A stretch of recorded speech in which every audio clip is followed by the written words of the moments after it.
everyone, this is Christine and welcome back to my channel. Today I will be making a very simple dish which requires only a few ingredients. Ito yung tinatawag na shrimp in salted egg sauce. So, let's get started!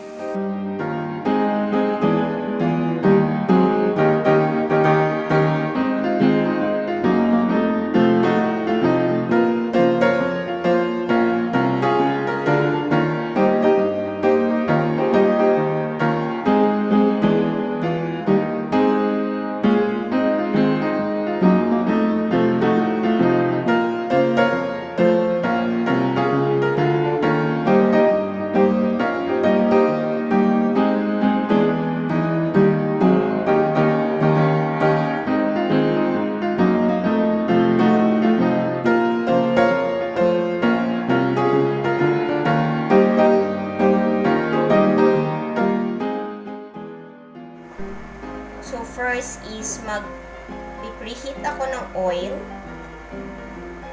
para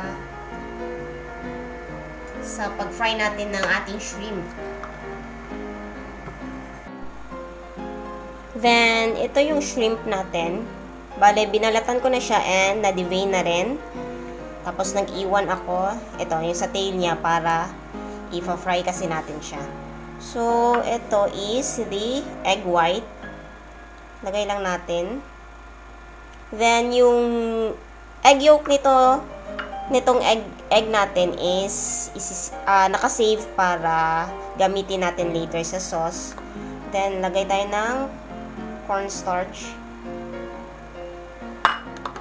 Halo lang natin. Make sure when you are preparing food, magluluto kayo, make sure na naghugas kayo ng kamay ninyo.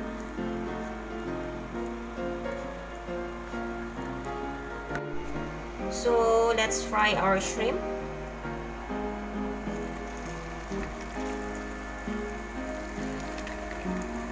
Make sure na mainit yung ating oil. And very quick lang yung pag-fry natin.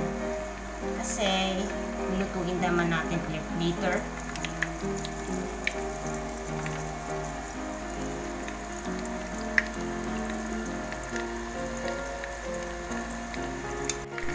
So, luto na yung ating shrimp. Set aside natin to. Very quick lang yung pagkaluto para hindi siya chewy.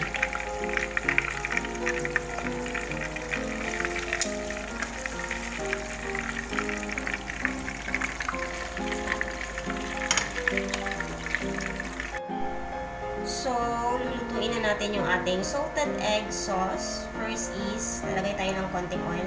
Ito yung oil na pinagpituhan natin ng ating shrimp. Next is the butter.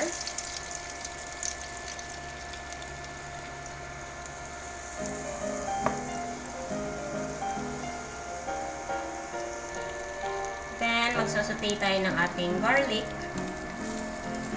Bali, low heat lang yung aking gamit. Then, onions.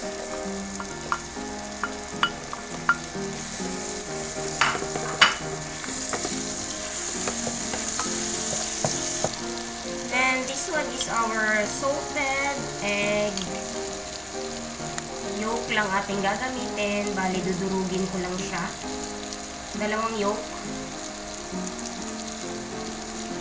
Then, let's put this one.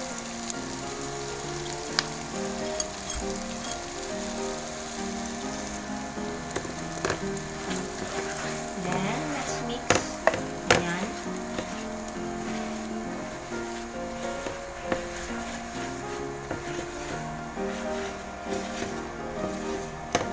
Kailangan yung bubbles na yun is ma-achieve natin. Perfect pag merong bubbles.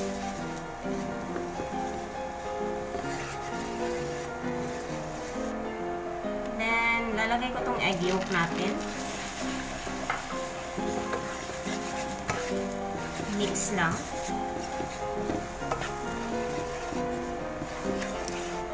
Then, mag-a-add ako ng 1 teaspoon ng sugar.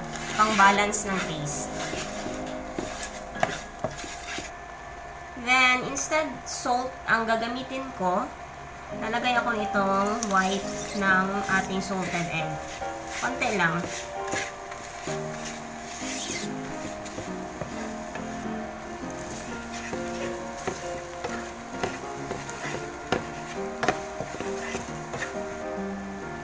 Then, balik lang natin yung ating shrimp kanina.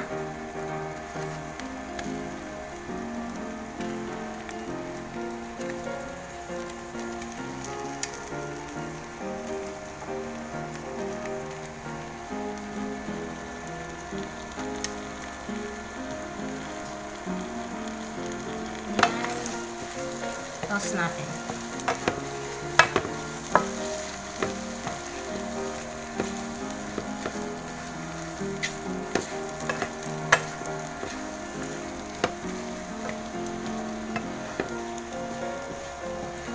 There, ganyan lang ka-simple.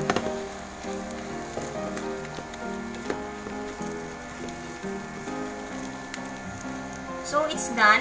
Let's transfer this one sa ating serving dish. So, on the same pan, dito naman natin lulutuin yung shrimp na may balat. So, naglagay ako ng oil. Then, butter.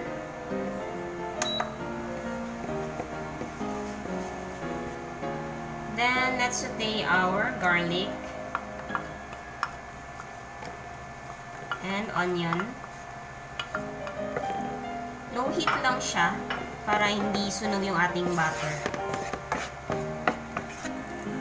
Magdadagdag lang ako ng butter.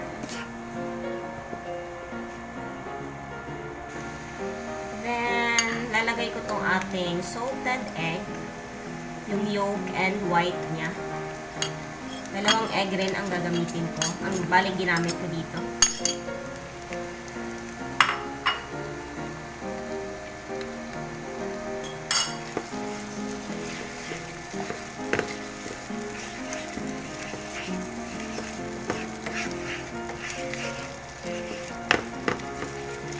Actually, this one is same lang dun sa ginawa natin kanina.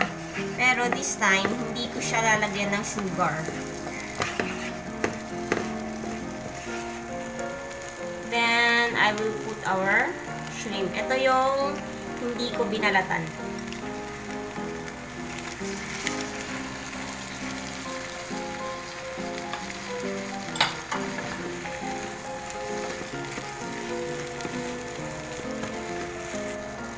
Then, another batch ng butter. Dagdag tayo. And, ayan, saute lang. Hanggang sa maluto yung ating shrimp.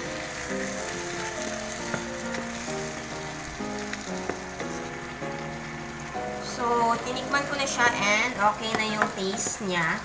Hindi na ako naglagay ng salt kasi yung white niya, yun na yung mismong nagpaalat and syempre salted egg yung gamit natin. So, ito-transfer ko na lang siya sa ating serving dish. And see you on our taste test. So, here's my favorite part, the taste test. Siyempre, susubukan natin yung aking niluto. Ito yung peeled shrimp sa salted egg. Then, this one is para challenging. Ito yung may balat. Two ways siya kasi this one is pwede siyang ihalo sa pasta or pwede ng ulam, ganun. So, itatry ko ito. Ayan. Lalagyan ko ng salted egg niya.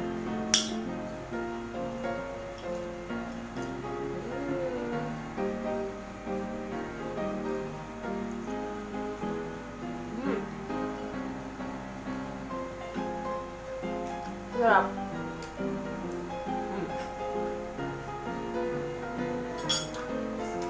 Napaka juicy ng shrimp. Then, yung salted egg, tamang-tama lang yung alat niya. Kasi nga, nagdagay tayo ng sugar pang balance ng taste niya. Perfect. Sarap. Mm. And this one naman, kung gusto nyo naman ng challenging, the way na kumain ka ng shrimp, talagang kinamay ko na. Try natin. There. Sarap.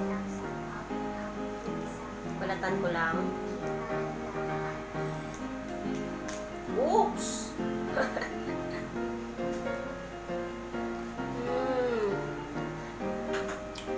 Sarap.